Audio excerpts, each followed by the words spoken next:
오늘은 구령과 거리설교 6번째 시간입니다. 오늘은 이제 이 거리설교에 관하여 배울 것입니다. 부제는 거리설교에 관하여라는 부제이고요. 오늘이 이제 이 구령과 거리설교 관해서는 이제 마지막으로 수행되는 성경 공부이고, 다음 시간부터는 기초 성경 공부 나머지 권들을 나가도록 하겠습니다. 오늘의 성경 공부 대상은 이제 거리설교이기 때문에 형제님들이 주로 대상입니다. 자매님들은 편하게 들으시면 됩니다. 이 구약의 선지자들, 그리고 신예인 요한, 예수님, 사도 바울, 그리고 베드로와 사도 요한 모두 다 거리에서 설교를 했던 거리 설교자들입니다. 특히 사도 바울이 우리의 정확한 본인데, 믿지 않는 모든 청중들에게 신약의 그 예수 그리스도의 은혜의 복음을 증거를 했습니다. 하나님의 은혜의 복음을 설교를 했습니다. 제대로 된 개인 구령, 그리고 거리 설교를 하지 못하는 사람은요, 하나님께서 부르신 일꾼이라고 할 수 없습니다. 신인 요한도 거리 설교자죠. 요한복음 1장을 함께 보시면요. 요한복음 1장. 요한복음 1장.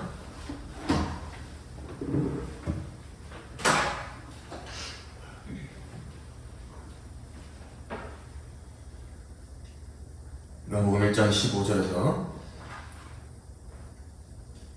요한이 설교를 합니다. 요한이 그에 관하여 증거하며 외쳐 말하기를, 이분이 내가 말한 그분이라. 내 뒤에 오시는 그가 나보다 앞선 것은 그분이 나보다 먼저 계셨음이라고 하더라. 지금 예수님에 대해서 신예인 요한이 이 전파를 했는데요, 그때 청중 가운데서 증거하며 외쳐 말했다라고 써 있습니다. 예수님도 거리 설교자 하셨습니다. 요한복음 7장으로 넘어가 보시면요. 7장 28절을 보시면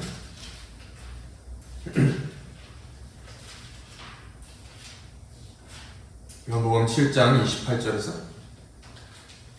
그냥 이야기를 한 게 아닙니다. 그러므로 예수께서 성전에서 가르치실 때 외쳐 말씀하시기를, 너희는 나를 알고 또 내가 어디서 온 것도 알지만 나는 스스로 온 것이 아니니라. 나를 보내신 분은 참되시도다. 너희는 그분을 알지 못하나. 또 거기 뒤에 37절도 보시면요. 37절에서 그 명절을 가장 큰 날인 마지막 날에 예수께서 서서 외쳐 말씀하시기를, 누구든지 목마르거든 내게로 와서 마시라 라고 계속해서 자기를 믿지 않는 무리 가운데 서서 자신을 전파하셨습니다. 거리 설교입니다. 서서 외쳐 말씀하신 것입니다. 청중 가운데에는 선임 제사장들과 바리새인들이 보냈던 관원들이 와 있었습니다. 예수님을 잡으려고 와 있었습니다. 그런데 이들이요, 예수님의 그 거리 설교에 압도당한 것입니다. 그래서 그들이 45절, 46절을 보면 이 관원들이 선임 제사장들과 바리새인들한테 빈손으로 돌아옵니다. 왜 그를 잡아오지 않았냐고 이제 바리새인들이 관원들에게 물어보는 것인데, 이 사람처럼 말한 사람은 아직까지 아무도 없었나이다. 관원들이 놀라는 것입니다. 예수님의 설교를 듣고 놀랐습니다. 요한복음 12장 44절도 보시면요. 요한복음 12장으로 넘어가셔서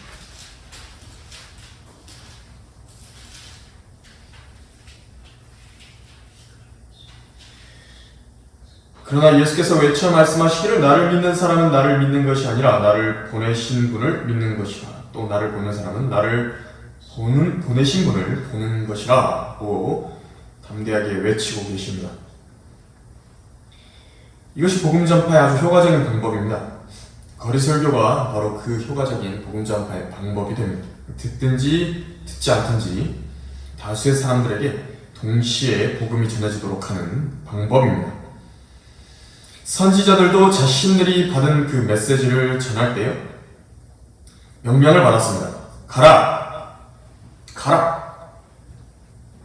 너는 네 백성의 자손들 사로잡힌 자들에게로 가서 그들이 듣든지 그만두든지 간에 그들에게 고하고 그들에게 이르기를 주 하나님께서 이같이 말씀하신다 하라 하시더라. 에스겔 3장 11절에서 그러니까 하나님께서 자신의 메시지를 주셔서 자신이 사람들에게 전할 메시지를 주셔서 전파하게 하실 그런 복음 전파자들을 보내실 때에는 이 사실을 아시는 것입니다. 어떤 사실을 아시냐니까 듣는 사람들 중에 그것을 잘 듣는 사람들도 있을 것이고 귀를 막고 듣지 않을 사람들도 있을 것이지만 개의치 말라. 그리고 하나님께서 보내셔서 시키시는 일을 모든 사람 가운데서 하라는 것입니다. 거듭난 그리스도인들 가운데서 특히 형제들에게 주어지는 고귀한 특권 중에 하나가 바로 이런 설교를 할 수 있는 특권입니다. 자매들에게는 이제 설교 자체는 금지되어있죠. 형제들에게는 어디서나 설교할 수 있도록 특권을 허락해 주셨습니다. 하지만 특권인 만큼 제대로 배워서 수행하지 않는다면 오히려 오류를 전파하게 되거나 예수 그리스도의 이름에 오용만을 남기게 될 수 있으므로 잘 배워서 수행을 해야 됩니다. 기본적으로 거리설교는 듣는 청중이요 불특정 다수입니다. 불특정 다수입니다. 우리가 봤던 사람들이 아닙니다. 대부분 구원받지 않은 죄인에게요 이 복음 설교를 하는 것입니다. 미국의 근본주의 침례 교회들의 문제점이라고 한다면요, 미국에 있는 그 근본주의 침례 교회들이 있습니다. 거기에 이제 문제점이 뭐냐니까 주일에 우리처럼 예배를 드리는데 그 예배를 드리는 교회 강단에서요 계속해서 구원의 복음만 전합니다. 매주마다 구원받은 사람들을 또 초청을 하고요 또다시 예수님을 영접하게 하고요 그 일을 계속 반복을 합니다. 그 이성 목사님 답답하다고 사람들이 성장을 안 한다고. 하지만 복음을 듣고 구원을 받았다라고 한다면 교회 안의 강단에서는 양육을 위한 말씀들이 위주가 돼서 선포가 되어야 마땅하죠. 복음 설교는요 구원받지 않은 청중들을 대상으로 해서 하는 것입니다. 거리설교자들은 이 부분을 명심해야 됩니다. 지금 그래서 내가 누구에게 보냄을 받았는지 분명히 알고요 그들에 대해 해줘야 되는 하나님의 말씀을 잘 선포해야 됩니다. 그 청중의 그 특징들을 잘 알아야 됩니다. 교회는 다니는데 구원받지 못한 사람들도 많이 있기 때문에 그들을 향한 메시지도 준비가 되어야 하고요 아예 이교도들을 위한 메시지들도 준비가 되어야 합니다. 거리설교자들이 보냄을 받은 죄인들, 그들에게 죄에 대한 강력한 찔림 그리고 죽음에 대한 인지 이것을 시켜주기 위해서 거리설교를 합니다. 죄에 대한 찔림 그리고 죽음에 대한 정확한 인식 그리고 죽음 이후에 있을 심판에 대한 인식과 지옥의 꺼지지 않는 불길에 대한 경고를 주기 위해서 거리설교를 하는 것입니다. 또 그들이 구원받기 위해 누구를 알아야 되는 것인지 바로 예수 그리스도를 어떻게 믿고 영접을 하는 것인지 설명을 해주는 것입니다. 그래서 복음을 듣는 그 즉석에서 구원받게 하기 위해서 그 일을 위해서 보냄을 받았습니다. 이 복음 설교의 메시지는 이제 여기에 주로 집중이 되어야 됩니다. 거리설교의 메시지라고 하는 것은 이 복음의 메시지에 집중이 되어야 됩니다. 이 복음을 처음 전하기 시작하는 거리설교자들이 이제 이 부분에서 조금 빗나가는 부분들이 많이 있습니다. 해주고 싶은 얘기가 많다 보니까 여기에 딱 고정되어 있지가 않고요 다른 이야기들을 계속합니다. 그러면 안 됩니다. 꼭 거리설교문을 그래서 거리설교문을 작성을 해보는 것입니다. 거리설교문을 그래서 작성을 하고요 이것을 암송하는 과정이 그래서 반드시 있어야 되는 것입니다. 그렇지 않는다고 하면요 처음에 딱 거리 설교하려고 이 청중 위에 올라가서 딱 서지 않습니까? 온갖 생각이 다 듭니다. 정말로 두렵고요 떨리고요 해야 되는 말들도 막 까먹고 그렇게 되는 것입니다. 두려움이 엄습하기 때문에 우리가 잘 훈련된 대로 해나가면서 점점 자신에게 익숙해져 나간다고 하면 이제 나중에는 여유가 좀 생깁니다. 도중에 설명하다가 다른 길로 빠져버리는 바람에 자신도 이제 난처해지는 경우들이 생겨버리기 때문에 어디서부터 다시 복음을 시작해야 될지 모르는 경우들이 있기 때문에 거리설교자들은 거리설교문을 잘 작성하고 그에 준수해서 이렇게 복음을 전할 줄 알아야 됩니다. 초기에는 그렇게 다 하는 것입니다. 그래서 설교문 작성 요령, 이 거리 설교문을 특별히 작성할 때 그 요령은 이와 같습니다. 이 복음의 골자가 있죠? 그걸 먼저 잡습니다. 그래서 이 거리 설교자들은 이 고린도전서 15장 3에서 4절까지 언급된 그 복음의 내용, 성경대로 그리스도께서 우리 죄들로 인하여 죽으시고 장사되셨다가 다시 부활하셨다는 그 내용, 그거를 잘 설명할 수 있어야 되기 때문에 기본적으로 구령자들입니다. 개인 구령을 할 수 있는 사람이 또 거리 설교도 할 수 있는 것입니다. 첫째, 죄와 죽음에 대한 골자를 이야기를 하는 것이죠. 세 가지 중에서 죄와 죽음에 대해서 이야기를 합니다. 그리고 죽음 이후에 있을 심판과 지옥의 영원한 형벌에 대해서 작성을 하고요. 그리고 세 번째, 지옥에 가지 않기 위해서 대신 십자가에 달려 죽어주신 하나님의 어린 양을 믿으라는 내용으로 이제 설명을 해야 됩니다. 이 세 가지, 딱 3단 구성입니다. 그리고 이제 마지막으로 초청을 하는 것이고 영접을 하라고 하는 것입니다. 요령은 이렇습니다. 세 가지 이제 골자가 있으니까 여기에 해당하는 적절한 성경 구절들을 그 주제마다, 그 세 가지 주제마다 2구절 정도 찾습니다. 그리고 그 2구절을 암송을 합니다. 암송은 중요합니다. 거리설교자들은 암송을 할 줄 알아야 됩니다. 이 거리설교하면서요, 이게 딱 펼쳐놓으면, 성경을 펼쳐서 읽으면요, 이게 보는 게 어려운 경우들이 좀 많이 있습니다. 어떤 경우냐면, 시간이 이거 펼쳐서 볼 수 있을 만큼 그렇게 여유롭지도 않고요. 그리고 막 바람이 날립니다. 읽다가도 막 덮입니다. 그래서 설교자의 시선이요, 청중을 향해 있다가 막 계속 흩어집니다. 그러니까 설교 따로 놀고 청중 따로 놀고 그래버리는 거죠. 그리고 성경을 펴서 읽으면요, 그 거리 설교자는 특히 소리가 좀 크게 나가야 되는데, 마이크를 대고 할 수도 있겠지만 소리가 앞으로 나가야 되는데 이게 밑으로 고개를 숙이고 있으면 밑으로 꺼집니다, 소리가. 그리고 이 성경의 소리가 다 밑으로 묻혀버리기 때문에 고개를 들고 설교를 하려면 암송을 해야 합니다. 암송이 완료가 됐다 그러면 이제 그 세 개의 이 골자 중에서 2구절을 뽑은 다음에 이제 다 암송을 했습니다. 그 다음에는 이 구절들을 잘 연결할 수 있게끔 매끄럽게 말을 집어넣어주면 되는 것입니다. 이게 설교문입니다. 예를 들어서 첫 번째 골자, 죽음과 심판에 관한 2구절을 찾습니다. 제가 예를 들어드리면 야고보서 4장 14절 그것을 하나를 인용을 하고, 그리고 또 히브리서 9장 27절을 한다고 했을 때 야고보서 4장 14절에 이렇게 써있습니다. 너희가 내일 일어날 일을 알지 못하나니 너희 생명이 무엇이냐 잠깐 보이다가 사라지는 안개니라, 이렇게 말씀하신 구절이 있고, 히브리서 9장 27절에서 한 번 죽는 것은 사람들에게 정해진 것이고 그 뒤에 심판이 정해진 것 같이 이 2구절을 자신이 정했다 라고 한다면 이제 그 2구절을 읽는 것입니다. 예를 들어 드리겠습니다. 여러분은 언제 죽을지 알고 사십니까? 성경은 이렇게 말씀하고 있습니다. 너희가 내일 일어날 일을 알지 못하나니 너희 생명이 무엇이냐 잠깐 보이다가 사라지는 안개니라. 사람의 인생은 안개 같은 것입니다. 그리고 죽음은 반드시 찾아옵니다. 죽음 이후에는 어떻게 되는 것입니까? 죽음 이후에는 모든 것이 끝나는 것이 아니라 하나님의 심판이 있다고 성경은 말씀하고 있습니다. 한 번 죽는 것은 사람들에게 정해진 것이고 그 뒤에 심판이 정해진 것 같이 여러분의 죽음 이후에는 반드시 하나님 앞에서 심판을 받게 될 것입니다. 이 첫 번째 주제를 한 것입니다. 그 2구절을 두고서 이렇게 말을 연결을 시킨 것이죠. 자연스럽게 성경을 중심으로 복음을 설명하는 것입니다. 이 복음 설교의 길이는 길지 않습니다. 복음 설교는 길지 않습니다. 아무리 길어도 이 거리에서 하는 설교가 10분을 넘기기는 조금 어렵습니다. 좀 넘길 수는 있는데 너무 길어집니다.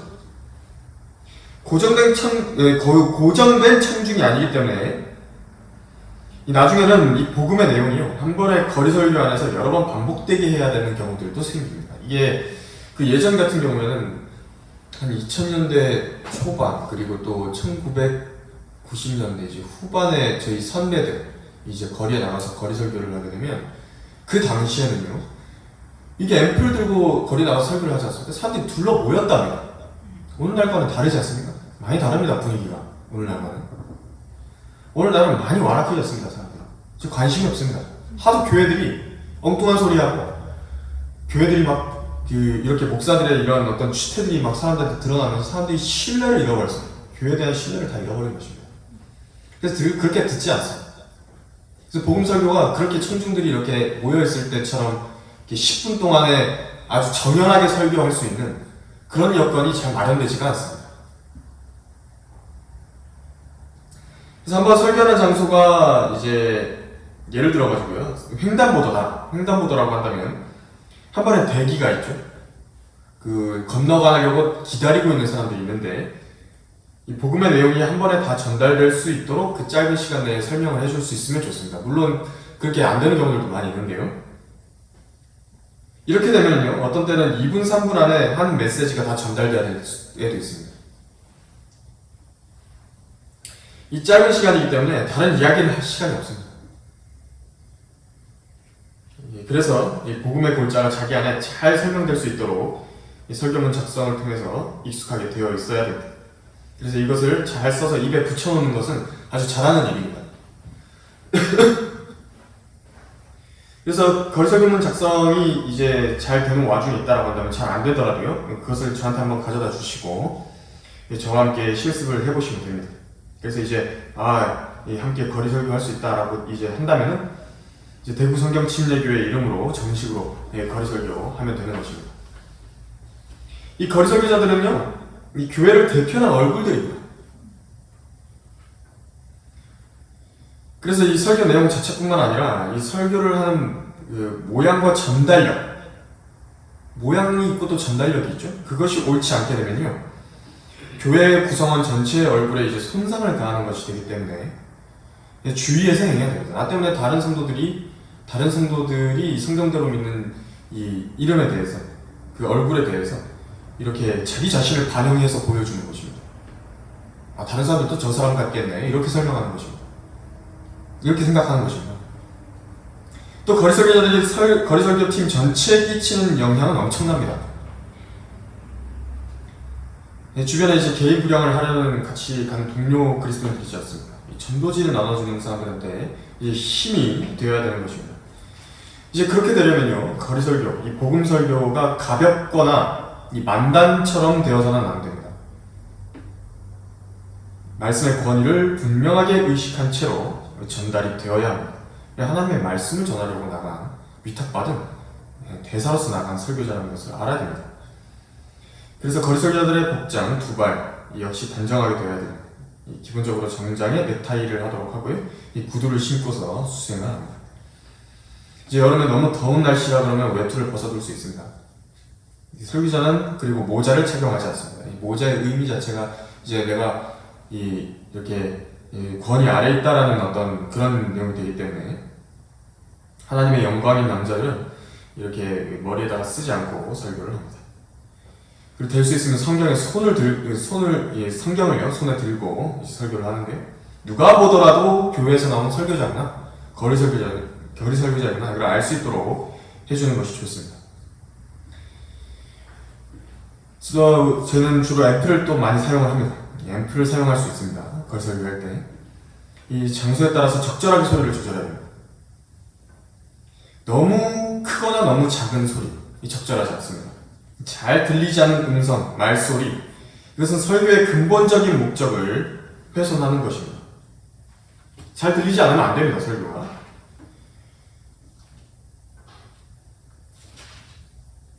고린도전서 14장 7절에서 이렇게 말씀하십니다. 피나 하프같이 생명이 없는 것들일지라도 소리를 낼 때에 그 소리를 구별하지 않으면 피리를 부는 것인지 하프를 타는 것인지 어떻게 알 수 있으리요? 뿐만 아니라 만일 나팔이 불확실한 소리를 내면 누가 전쟁 준비를 하겠느냐? 나팔 소리와 같은 것인데, 거리설교는. 너희도 마찬가지야. 만일 너희가 방언으로 쉽게 알아들을 수 없는 말을 한다면 무슨 말을 하는지 어떻게 알 수 있겠느냐? 이는 너희가 허공에다 말하고 있는 것이라. 여기서 말하는 일단 방언은 외국어를 말하는 것인데, 근데 실제 우리나라가 말하는 그런 마귀 들린 자들의 그런 방언으로 이 거리에서 막 주저리 떠벌리는 사람들이 있습니다. 저 실제 몇 번을 봤습니다. 아, 완전히 미친 사람들이에요. 서가지고 무슨 개구리 소리를 이렇게 내고 있는데 지나가는 사람들마다 지금 뭐 하는 거냐고 막 보면서 손가락질을 하고 자기는 좋다고 그게 하나님의 역사라고 생각하면서 자기는 그렇게 하고 있습니다. 사람들 앞에서 무슨 세일교회 가는 데였는데 그 강화문에서 그래서 그렇기 때문에 사람들이 다 설교자 다 미친 사람이라고 다 손가락질하는 것입니다. 그런 사람들 때문에.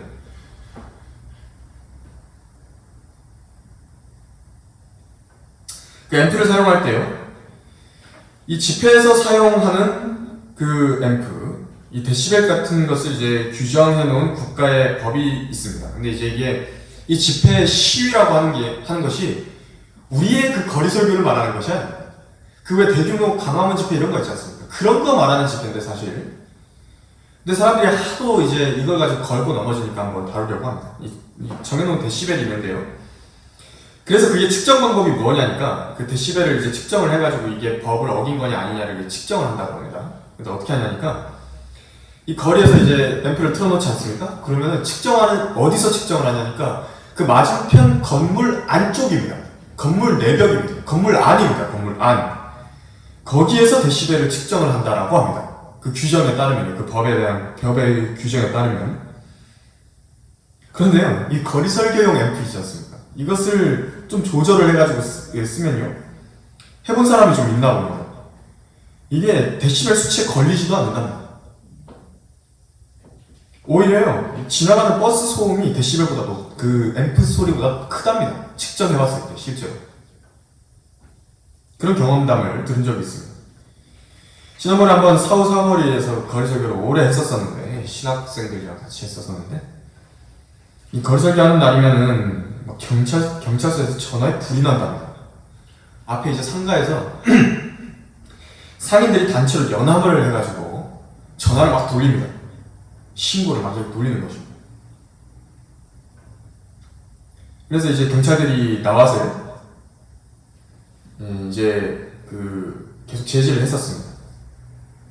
저희가 그래서 집회 신고를 했었습니다. 그래서 데시벨 측정까지 나왔었습니다. 집회 신고한다니까, 앰프 쓴다니까 경찰에서 직접 나왔었는데 경찰들은 해왔을 때요 문제가 되지 않았기 때문에 이제 약간의 소란이 있긴 했었지만 2주간 아무런 방해 없이 거리설교 모임을 가질 수가 있었습니다.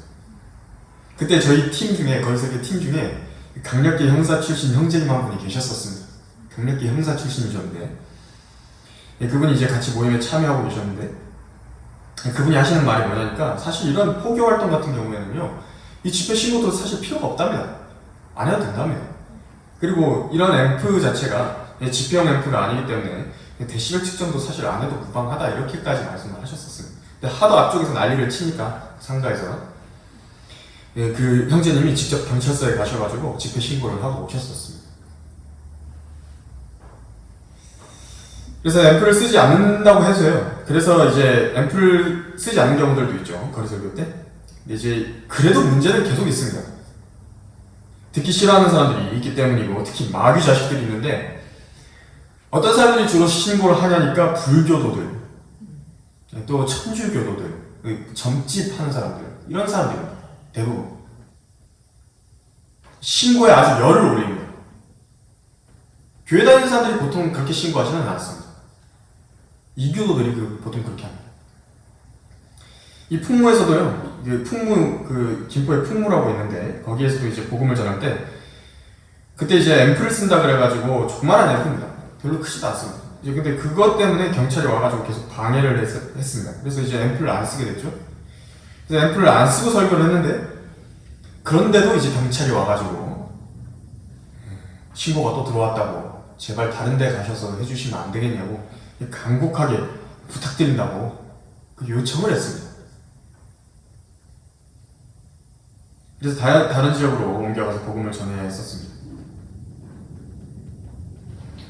이 반대하는 세력들이 문제입니다. 어딜 가나 있습니다. 우리는 이걸 알아야 됩니다. 전혀 문제될 것이 없는데 법적으로 문제되는 거 아닙니다. 이 거리설교라고 하는 것이. 반대하는 세력들이 문제인 것입니다.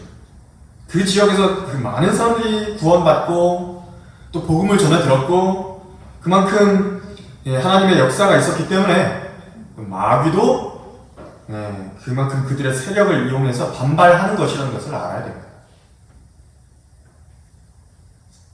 이 복음 전할 때요, 동의하는 사람도 있습니다. 마음으로. 그러니까는 참 잘하고 있는 것이다. 근데 그런 사람들은 이야기 안 합니다. 잘한다고 이렇게 드러내놓고 이야기하는 사람 몇 안 됩니다. 그런데 반대하는 사람들은요, 아주 강하게 반대합니다. 그 사람들이 드러나는 것입니다. 반대 의사 표현을 하는 사람들은 아주 강하게 반대 의사 표현을 하고요, 그런 한두 사람의 신고에 못 이겨서 경찰이 나오는 겁니다. 이 한 명의 악인에 의해서 많은 선들이 무너지는 것입니다. 많은 선이 무너집니다. 한두 명의 악인 때문에. 그래서 괜히 그 신고 때문에 나온 경찰과요, 대치할 필요는 없습니다. 그들도 자기들 할 일 때문에 나온 것이기 때문에. 그래서 이 거리설교에서는 M2 하든지 육성을 하든지 무슨 말인지 알아들을 수 있도록 정확하게 발음을 해줘야 되고, 그 나라 말로 설명을 해줘야 됩니다. 물론 한국 사람들 대상으로 할 때 영어 사용하면 안 되겠죠. 그런데 그 명동이나 어떤 이런 오산의 미군 기지 앞이나 이런 데에 있습니다. 그런 데서는 이제 그 영어로 해도 괜찮습니다. 왜냐하면 외국인들이 많이 있기 때문에. 그래서 가끔 합니다. 저희들도 영어로 설교를 하기도 합니다. 거리 설교 중에는요, 음악을 사용하지는 않습니다. 그 제도권 교회들에서는 그렇게 하는 것입니다. 정확하게 전달이 되기 위해서 우리는 음악 쓰지 않습니다. 또 거리 설교 중에 은어, 욕설, 또 반말 이런 거 하면 안 됩니다.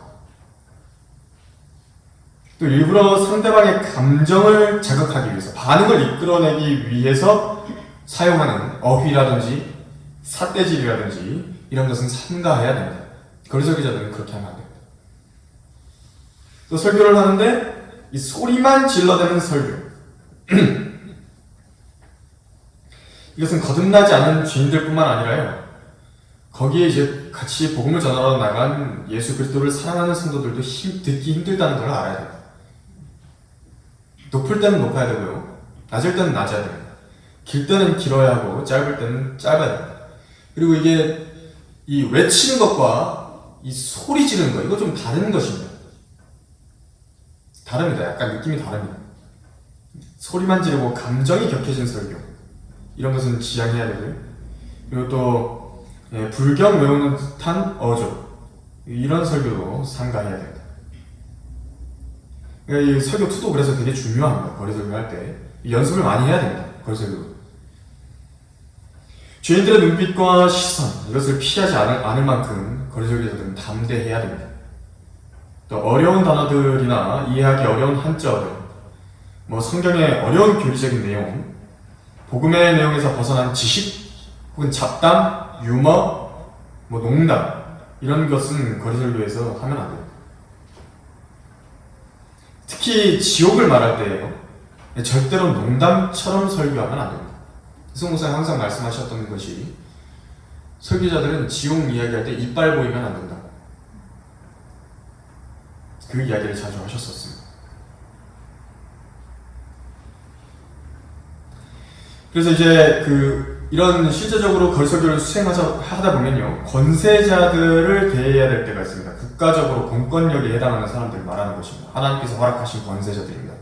경찰이라든지 소방관이라든지 공무원이라든지 이런 사람들한테 우리는 1차적으로는 복종을 하는 사람들입니다. 그래서 로마서 13장에서 뭐라고 말씀하시냐면, 각 사람은 위에 있는 권세자들에게 복종하라. 하나님께로부터 나오지 않은 권세는 없나니 모든 권세는 하나님께서 정하신 것이라. 하나님께서 정하신 것이라. 경찰관의 그런 권위도 하나님께서 정하신 것이라. 그러므로 누구든지 권세자에게 거역하는 자는 하나님의 윤례를 거역하니 거역하는 그들은 스스로 저주를 받게 되리라. 이것은 신약에도 해당하는 것인데, 물론 거리 설교하지 말라 그랬다 그래가지고 그냥 하지 않고 끝내는 것인가, 그렇게 하라는 이야기가 아니고요. 이렇게 경찰들이 와가지고 거리 설교에 제지를 가하면요, 양해를 구하고 소리를 조금 줄이겠으니, 그리고 조금 조용히 할 테니 계속하면 안 되겠느냐고 이렇게 양해를 구하라는 것입니다. 대들고 싸우라는 이야기가 아니고요. 우리 성경에 기록된 의무와 또 국가적으로 보장된, 헌법에 보장된 포교의 자유를 우리는 누리고 있는 것입니다. 근데 이제 완강이 안 된다라고 하면서 이제 이 부탁을 한다 그러면은 다른 장소로 이동하여 복음을 전해도 문제는 없습니다. 굳이 그들을 막 이렇게 화나게 만들면서 한 자리에 계속 할 이유는 없습니다. 절대로 그들과 언성을 높이면서 다투지 마십시오. 보기 되게 안 좋습니다. 저도 몇 번 봤는데 경찰들이랑 막 엄청나게 싸웠던 분들도 제가 몇 번 봤습니다. 그러면 안 됩니다. 친절하게 대응하십시오. 이단들, 그리고 또 반대하는 그런 보통의 세력들, 그 마귀 자식들, 아까 얘기했던 사람들 있지 않습니까? 그들이 와가지고 한다 그러면, 방해한다 그러면 그들의 태도에 따라 대응하면 됩니다. 그들에게는. 또 한 장소에서 너무 오랜 시간 설교하지 마십시오.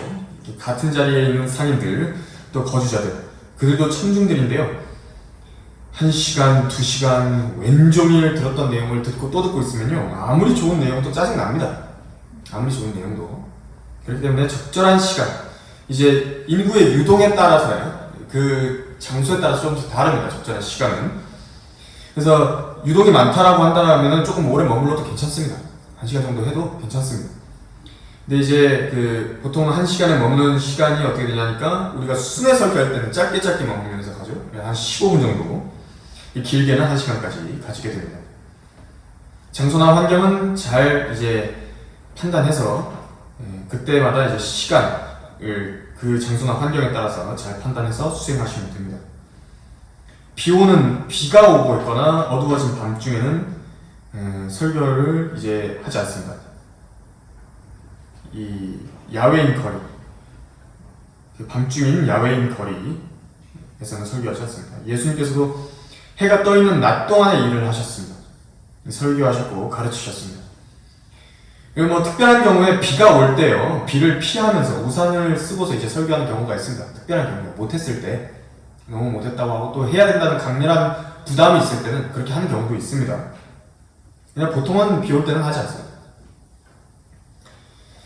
그냥 한다고 해도 엄청 정죄할 것은 아니지만요, 잘 한번 생각을 해봐야 되는 것이죠. 거리 설교자들이 하나님의 말씀을 들고 그 권위로 말하는 사람이기 때문에 처량해 보이면 안 되는 것입니다. 이 설교 중에 너무 많은 제스처를 쓴다든지, 또 몸을 흔든다든지, 짝다리를 짚고 있다든지, 껌을 씹는다든지, 이런 것은 주의해야 됩니다. 이런 것은 하면 안 되는 행동입니다. 이 거리 설교이기 때문에 몸동작이 조금 더 자유로워질 수는 있습니다. 강단이 아니기 때문에. 그렇지만 과한 움직임은 자제를 해야 됩니다. 왜냐하면 경망스러워질 수 있기 때문에 그렇습니다. 명찰을 피용하는 것을 또 권장을 합니다. 거리 설교자들은 명찰을 착용해서 나가는 것을 권장하는데, 많은 이단들과 가짜 교회들로부터 분명하게 구분되게 하기 위한 조치입니다. 많이 보고 갑니다. 실제로 궁금해하고요. 거리 설교하고 있으면 명찰만 이렇게 쓱 보고 가는 사람들도 많이 있습니다.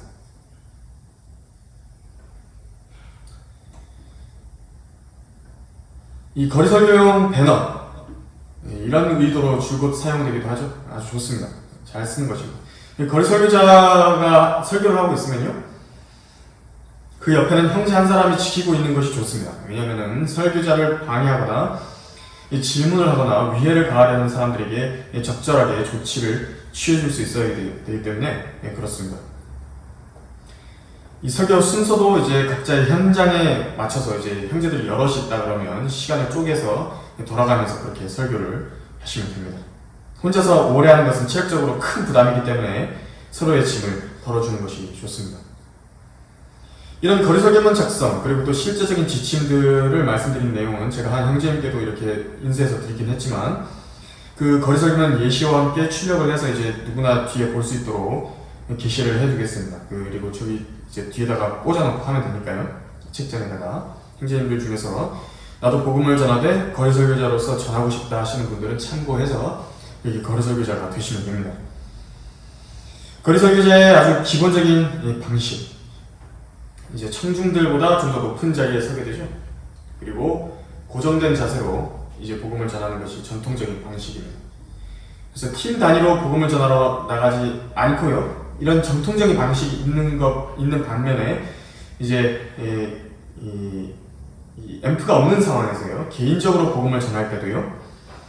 그 방식이 또 있습니다. 이제 손이 조금 자유롭습니다. 이제 성경을 들고 있는데 앰프가 없기 때문에요. 그래서 저도 가끔 이렇게 복음 전할 때 전도지 뭉치를 한 손에 잡고 성경을 들고요.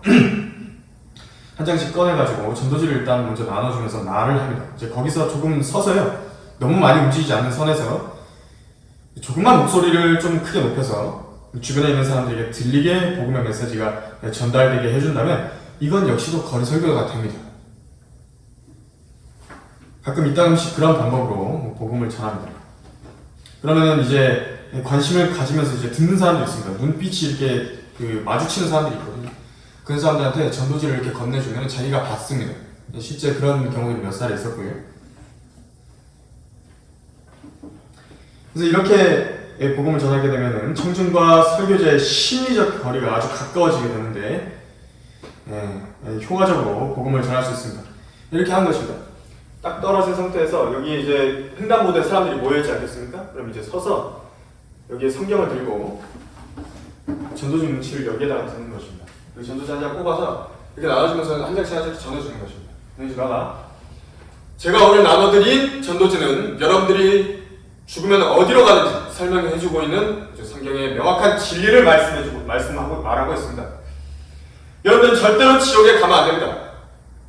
여러분들은 지금 지옥을 향해 가고 있고 그 지옥에 한번 들어가면 다시는 나올 수 없습니다. 예수님께서 바로 여러분들을 대신해서 십자가에 피 흘려 죽으셨고 다시 살아나셨습니다. 그렇게 말해주면 이 건널목에 있는 사람들, 보도블럭 영역에 있는 사람들, 이 한 섹터에 있는 사람들만 소리를 듣는다고 해도 한 10명에서 30명가량 들을 수 있습니다. 이렇게만 설교를 해준다고. 그러니까 소리 지르는 것과 방금 제가 외친 것과는 약간 다릅니다. 소리를 지른다는 것은 여러분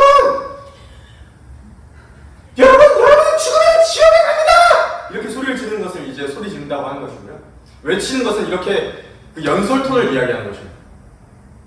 한 번 죽는 것은 사람들에게 정해진 것이고 그 뒤에 심판이 정해져 있다라고 하나님께서 말씀하셨습니다. 이렇게 말하는 것입니다. 그러니까 연설톤에 이렇게 목소리를 높이는 것과 목이 터져라 소리 지르는 것과는 다른 것입니다.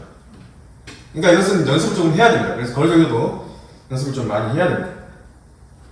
그래서 이렇게 소리를 지르면 듣기가 싫습니다. 듣는 사람들이. 막 듣다가도 왜 저렇게 그러니까 메시지 내용이 싫은 게 아니라 그 귀에 거슬리는 그 소음이 싫은 것입니다. 물론 그 메시지를 소음이라고 이야기하는 사람들도 있는데 근데 적어도 이제 옆에 있는 구경자들한테는 소음이 되지 않게끔 해야 되는 것입니다.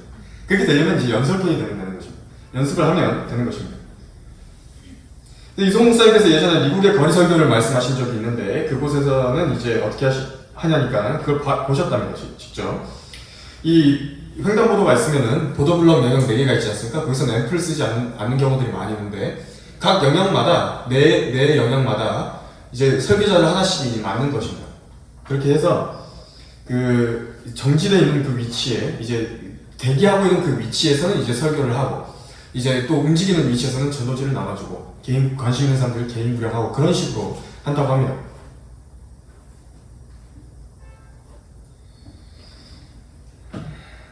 그런데 이제 물론 돗대기 시장처럼 되면 안 되기 때문에요. 이제 막 소리가 이렇게 섞인다 그러면은 한쪽에서 설교하면 이제 그쳐줘야 됩니다. 하면 안 됩니다. 소리가 여기까지 들리고 있는데 여기서도 막 이렇게 또 떠들고 하면은 듣는 사람들이 이게 무슨 소리인가 이게 잘 전달되지 않기 때문에 자기 영역 안에서 이제 한정해서 잘 전파되게 해야 됩니다. 그렇게 하면 되고요. 이처럼 거리 설교자들은요, 이렇게 하게 되면 어디서나 복음을 전할 수 있습니다. 성경 한 권 있고, 나에게 더 추가적으로 한다면 전도지 한 장 있다고 하면, 어디에 가서도 모여있는 사람들한테 예수님을 전할 수 있는 것입니다. 그리고 또, 이 버스 정류장에서도 마찬가지고, 짧은 시간 안에, 그래서 복음을 설명할 수 있도록 제가 갖추어지기만 한다면, 주님의 그 일을 잘 수행해낼 수 있습니다. 그래서 거리 설교자들은 세상을 향해서 예수 그리스도의 복음으로 호령하고 주눅들지 않고 아주 담대하게 설교하는 사람들입니다. 대구 성경 침례교회에 속한 형제님들 모두 다 이런 거리 설교자가 되어야 합니다. 성령님께서 그 안에 감동과 또 부담으로 강권하시는 분들, 이 거리 설교는 써서 이렇게 잘 연습해서 오십시오. 저와 같이 이제 실습하고요, 준비해서 교회에서 승인된 거리 설교자로서의 그 역할을 감당하시면 됩니다. 오늘 개인구령과 거리설교의 강의는 이제 6번째 강의 여기까지 마무리를 짓고요. 다음 시간부터는 기초성경 공부 3권을 이어나가도록 하겠습니다.